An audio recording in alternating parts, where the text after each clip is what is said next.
Halo teman-teman, selamat datang kembali di cerita hari ini. Kali ini kita akan jalan-jalan ke Garut, Jawa Barat, tapi bukan untuk kulineran atau menikmati pemandangan alamnya saja. Kita akan menyelami sebuah cerita rakyat yang sangat melegenda di sana, yaitu asal-usul Situ Bagendit. Mungkin sebagian dari kalian sudah pernah mendengar nama danau ini, tapi apakah kalian tahu kisah di baliknya? Sebuah cerita tentang kekayaan, kesombongan, dan pelajaran hidup yang sangat berharga. Jadi, siapkan diri kalian, karena kita akan segera memulai petualangan kita ke masa lalu, mengungkap misteri terbentuknya danau indah yang menyimpan cerita kelam ini. Di sebuah desa yang subur di daerah Garut, hiduplah seorang wanita bernama Nyai Endit.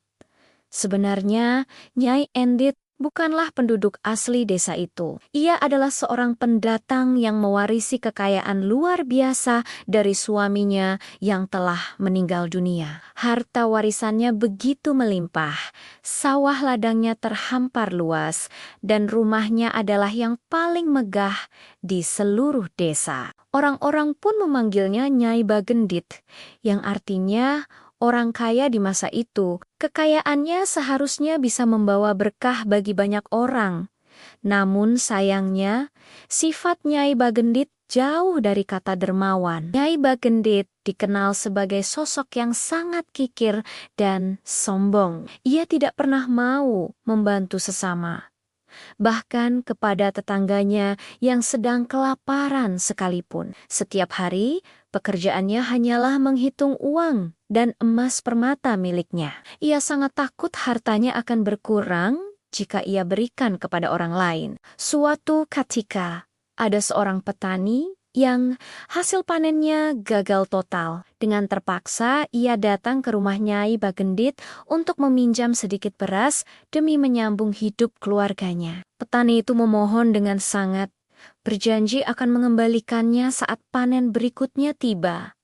Tapi apa jawaban Nyai Bagendit? Dengan angkuh, ia menolak, bahkan menghina petani malang itu dan mengusirnya dari halaman rumahnya yang luas. Sikap kikirnya ini bukan hanya kepada para peminjam. Nyai Bagendit juga sangat licik dalam urusan bisnis. Sebagai pemilik sawah terluas, hampir semua penduduk desa bekerja untuknya. Ia seringkali memberikan pinjaman kepada para petani dengan bunga yang sangat tinggi, membuat mereka terjerat utang seumur hidup. Banyak petani yang akhirnya harus merelakan sejengkal tanah milik mereka yang tidak seberapa untuk melunasi utang yang terus membengkak. Nyai Bagendit menikmati penderitaan orang lain, merasa semakin berkuasa dengan hartanya. Ia sering mengadakan pesta pora di rumahnya, memamerkan kekayaannya. Namun tak secuil pun makanan ia bagikan kepada warga miskin yang hanya bisa menelan ludah di luar gerbang rumahnya.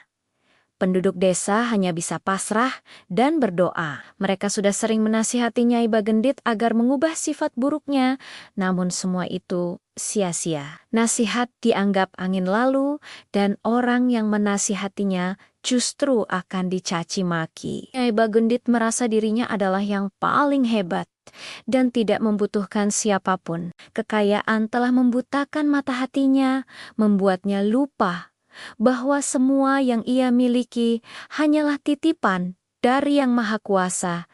Ia hidup dalam dunianya sendiri, dikelilingi tumpukan harta, namun tanpa seorang pun teman yang tulus. Hingga suatu hari yang terik, saat Nyai Bagendit sedang asyik mengagumi perhiasan emasnya di teras rumah, datanglah seorang pengemis tua. Pakaiannya compang-camping, tubuhnya kurus kering, dan jalannya tertatih-tatih, dibantu sebatang tongkat kayu yang sudah rapuh. Pengemis itu adalah seorang kakek tua yang wajahnya menunjukkan kelelahan yang luar biasa. Dengan suara lirih dan gemetar, sang kakek meminta sedikit air minum untuk membasahi tenggorokannya yang kering. Ia sudah berjalan sangat jauh dan tidak punya tenaga lagi. Melihat penampilan pengemis yang kotor dan dekil, Nyai Bagendit merasa jijik. Bukannya iba, ia malah membentak kakek tua itu.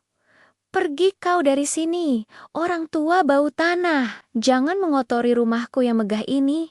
Minta minum?" Air di rumahku ini mahal. Tidak untuk pengemis sepertimu, bentak Nyai Bagendit dengan kasar. Ia sama sekali tidak menunjukkan rasa kasihan. Sang kakek hanya bisa menatapnya dengan pandangan sedih. Ia mencoba memohon sekali lagi, Nyai. Saya hanya minta seteguk air. Saya sangat haus, namun hati Nyai Bagendit sudah sekeras batu.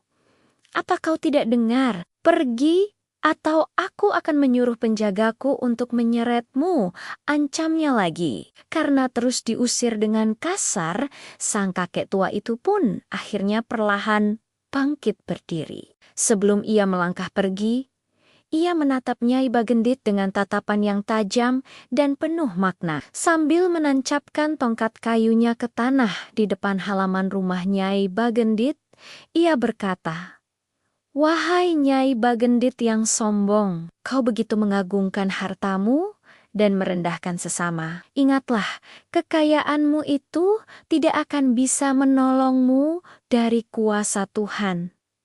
Setelah mengucapkan kata-kata itu, kakek tua itu mencabut tongkatnya dari tanah.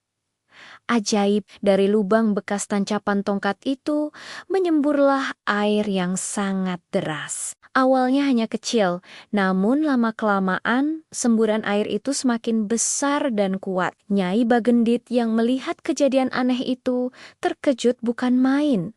Namun, kesombongannya masih menguasai dirinya. Ia hanya tertawa meremehkan, menganggap itu hanya hal aneh yang tidak akan membahayakannya. Ia tidak sadar bahwa itu adalah awal dari sebuah bencana besar. Air terus menyembur tanpa henti. Semakin lama semakin besar seperti air bah.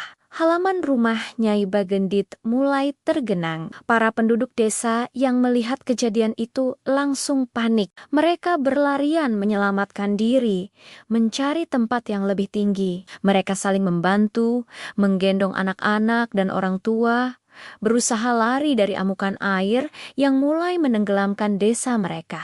Di tengah kepanikan itu, mereka berteriak memanggil Nyai Bagendit, menyuruhnya untuk segera menyelamatkan diri. Tapi apa yang dilakukan Nyai Bagendit? Bukannya lari menyelamatkan nyawanya, ia justru sibuk berlari masuk ke dalam rumah.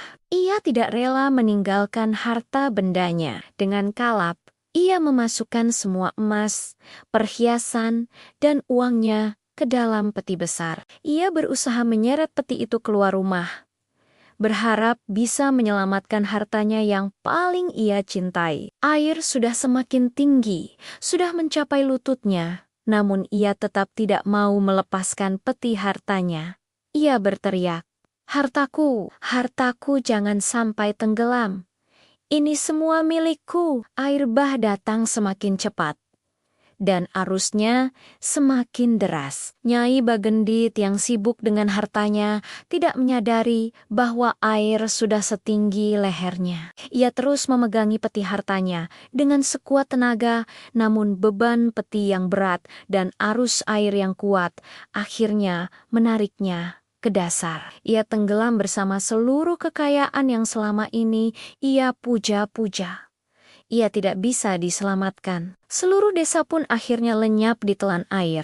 Tak ada satupun rumah yang tersisa. Lama-kelamaan, genangan air yang sangat luas itu berubah menjadi sebuah danau. Danau yang tenang dan indah, namun menyimpan sebuah kisah tragis tentang keserakahan. Penduduk sekitar kemudian menamakan danau itu Saitu Bagondet. Situ dalam bahasa Sunda berarti danau, dan Bagendit diambil dari nama Nyai Bagendit sebagai pengingat abadi akan akibat dari sifat kikir dan sombong. Konon, beberapa orang percaya bahwa kadang-kadang mereka bisa melihat lintah raksasa di dasar danau yang dipercaya sebagai jelmaan dari Nyai Bagendit yang tidak pernah tenang. Teman-teman, Cerita Si Tuba Gendit ini lebih dari sekadar dongeng pengantar tidur. Ini adalah cerminan bagi kita semua. Harta benda memang penting untuk kehidupan. Tapi jangan sampai kekayaan itu membuat kita buta, sombong, dan lupa untuk berbagi dengan sesama. Sifat kikir dan serakah pada akhirnya hanya akan membawa kehancuran. Tidak hanya bagi diri sendiri, tapi juga bagi orang di sekitar kita. Sebaliknya, kedermawanan dan kebaikan hati akan selalu dikenang dan membawa berkah.